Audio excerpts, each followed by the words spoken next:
The real story of Rudolph the red-nosed reindeer.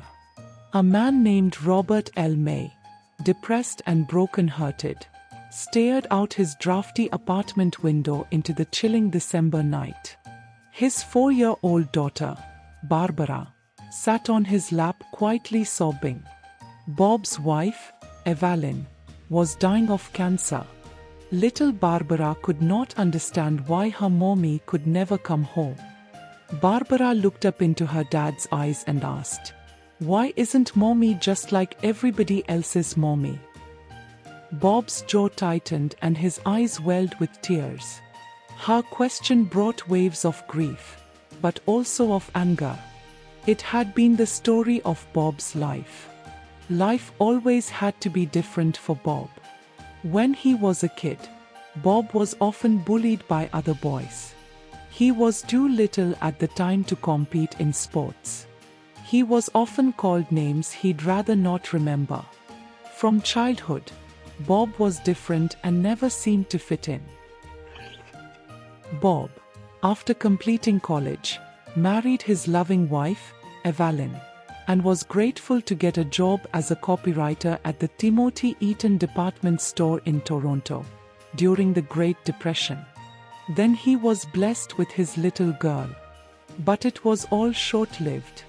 Evelyn's bout with cancer stripped them of all their savings, and now Bob and his daughter were forced to live in a 2-room apartment in the poorer area of Toronto. Evelyn died just days before Christmas in 1938. Bob struggled to give hope to his child, for whom he couldn't even afford to buy a Christmas gift. But if he couldn't buy a gift, he was determined to make one, a storybook. Bob had created an animal character in his own mind and told the animal's story to little Barbara to give her comfort and hope. Again and again, Bob told the story, embellishing it more with each telling. Who was the character? What was the story all about? The story Bob May created was his own autobiography in fable form. The character he created was a misfit outcast like he was. The name of the character? A little reindeer named Rudolph, with a big shiny nose. Bob finished the book just in time to give it to his little girl on Christmas Day. But the story doesn't end there. The general manager of the T. Eaton store caught wind of the little storybook and offered Bob May a nominal fee to purchase the rights to print the book. They went on to print Rudolph the Red-Nosed Reindeer and distribute it to children visiting Santa Claus in their stores. By 1946, Eaton's had printed and distributed more than 6 million copies of Rudolph. That same year, a major publisher wanted to purchase the rights from Eaton's to print an updated version of the book.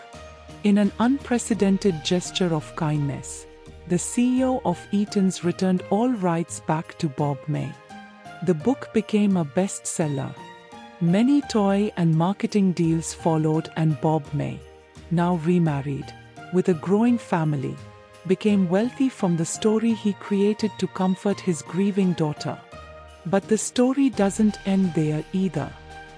Bob's brother-in-law, Johnny Marks, made a song adaptation to Rudolph. Though the song was turned down by such popular vocalists as Bing Crosby and Dinah Shore, it was recorded by the singing cowboy, Gene Autry. Rudolph the Red-Nosed Reindeer was released in 1949 and became a phenomenal success, selling more records than any other Christmas song, with the exception of White Christmas. The gift of love that Bob May created for his daughter so long ago kept on returning to bless him again and again. And Bob May learned the lesson, just like his dear friend Rudolph, that being different isn't so bad. In fact, being different can be a blessing.